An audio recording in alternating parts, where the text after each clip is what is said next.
सहले सहाला अखिया के लोरावा से कजरा दहाला सुसकेला सोरह सिंगार भाताराला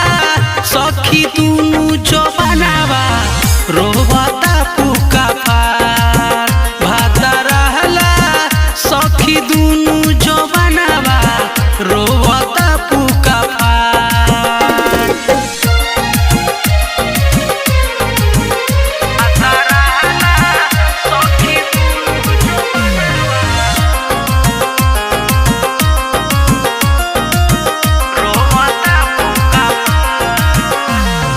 मंजूर प्रेमी पिया बा परदेश में गदरल जवा